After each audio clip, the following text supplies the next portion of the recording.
Bonjour et bienvenue. Dans cette vidéo, on va aborder un point particulier, à savoir pourquoi beaucoup abandonnent leur VAE. Donc à travers cette vidéo, je vais te donner des conseils pour que justement tu puisses ne pas faire partie de ces personnes-là.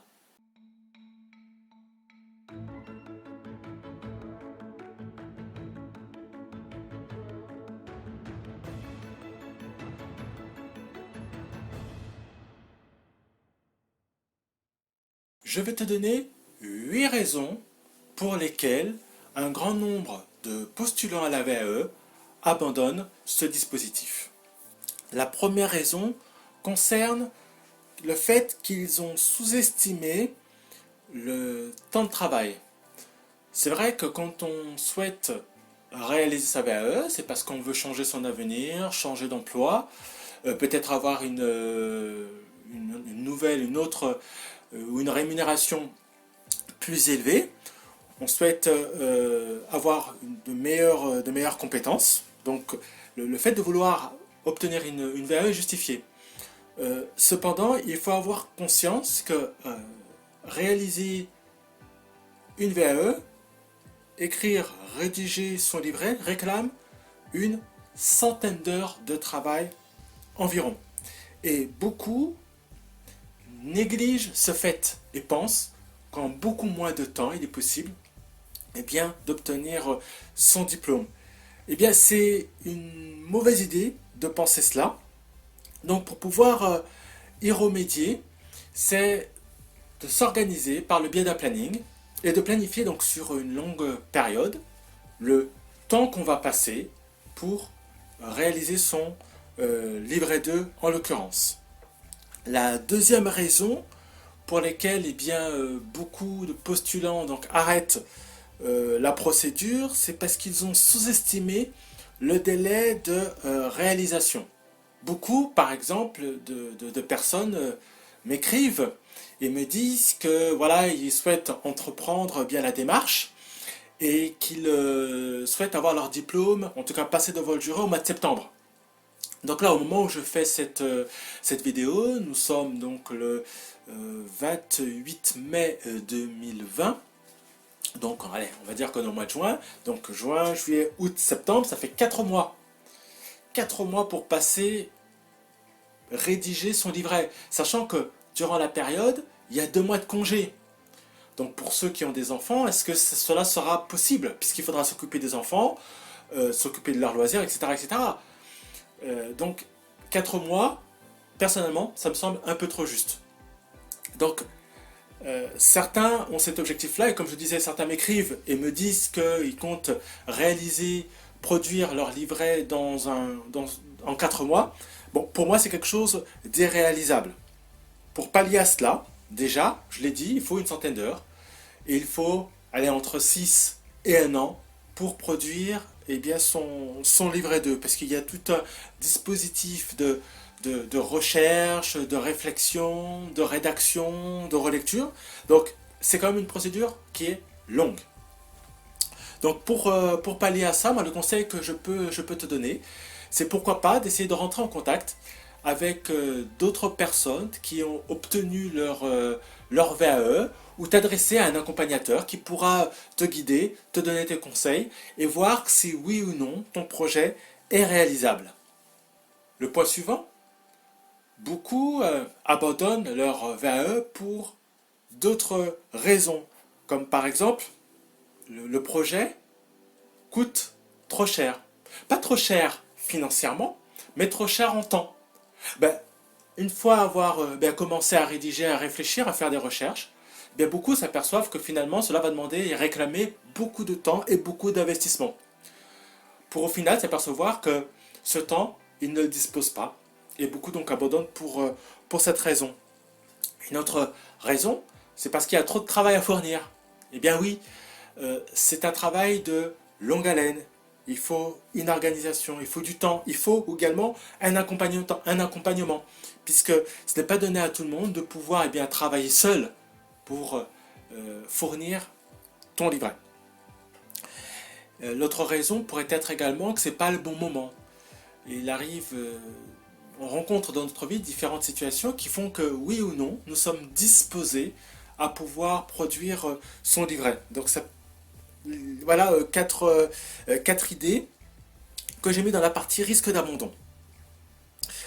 D'autres risques, le risque suivant dans lequel on va parler, c'est le risque de démotivation. On l'a dit, rédiger son livret 2 peut créer une certaine frustration, une certaine pression et générer donc un phénomène de démotivation, un phénomène de découragement. Et également différents événements qui peuvent arriver dans notre vie, si on a un enfant qui est malade, un phénomène de grève, des problèmes financiers, peuvent faire que voilà, tu as un moment donné dans le dispositif découragé et démotivé. Donc moi, le conseil que je te donne par rapport à ça, c'est de toujours garder à l'esprit quel est ton objectif. L'objectif que tu as est d'obtenir ton diplôme par le biais de la VAE. En conséquence, si tu as conscience que le fait d'avoir ta VAE va changer ta vie, cela va te permettre de ne pas considérer les événements qui t'arrivent et qui peut-être te découragent comme moindres, c'est pas l'idée, mais garde à l'esprit que l'objectif que tu as, c'est d'avoir ta VAE. Tu veux vraiment mettre tout en œuvre pour avoir cet examen. Donc en conséquence, il faut que si jamais tu rencontres des difficultés, pas de les mettre de côté, mais essayer de les résoudre très rapidement ou de les résoudre à un autre moment, de manière à ce que cela ne te perturbe pas trop et ne soit pas un facteur de démotivation. Une autre raison pour laquelle eh bien, certains abandonnent donc, le dispositif de VAE, c'est parce qu'ils s'aperçoivent de la complexité de la démarche. On l'a dit, et je le redis, que la démarche de VAE est une procédure compliquée, difficile, lourde. Il faut du temps et une certaine organisation.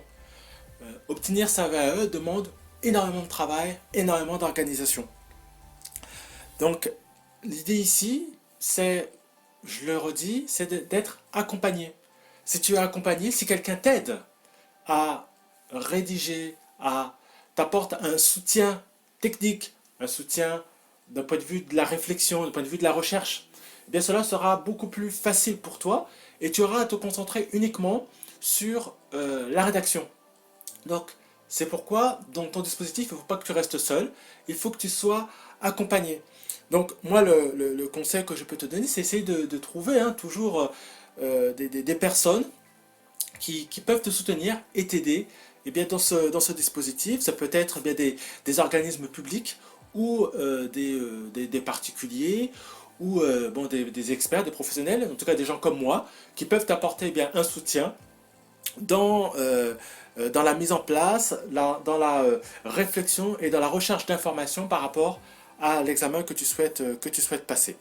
Le point suivant qui montre pourquoi eh bien, beaucoup abandonnent eh bien, ce dispositif, c'est parce qu'ils connaissent et parce qu'ils rencontrent eh bien, une saturation.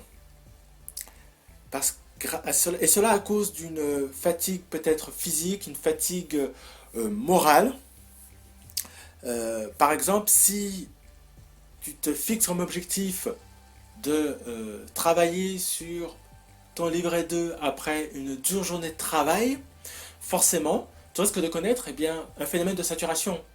Parce que rédiger et travailler sur son livret, c'est du travail à temps plein, quasiment à temps plein. Donc, si tu le fais après une dure journée de labeur, forcément, à un moment donné, tu seras découragé et tu vas saturer. T'en auras marre, t'en auras assez, t'en auras envie d'abandonner. Et c'est humain et on le comprend. Donc là encore, le meilleur moyen bien de réussir dans ce dispositif, c'est d'être organisé et de travailler ton dossier à des moments le plus appropriés.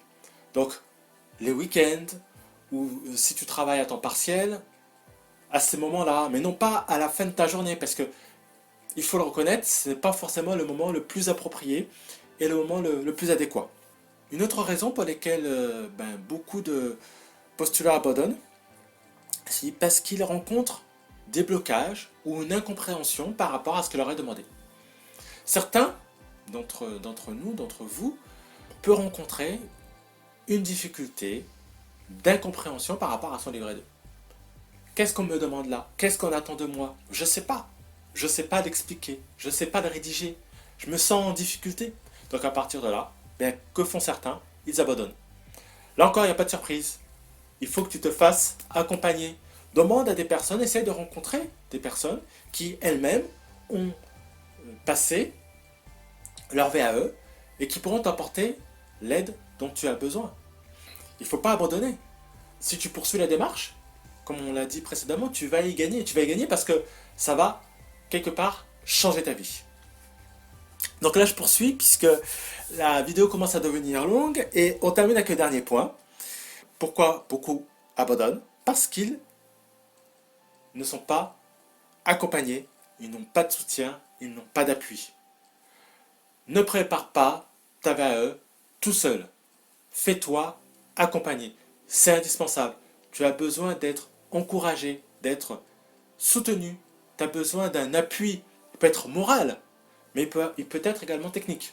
Donc il ne faut pas que tu travailles seul, puisque si tu travailles seul, 100 heures tout seul à travailler sur un dossier sans avoir personne avec qui échanger, c'est courir à sa perte. Donc fais-toi accompagner.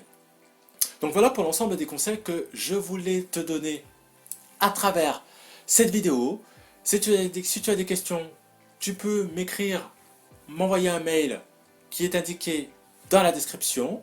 Tu peux visiter également mon site internet et si tu as besoin de coaching, tu peux prendre contact avec moi également. Je te dis à bientôt pour une prochaine vidéo.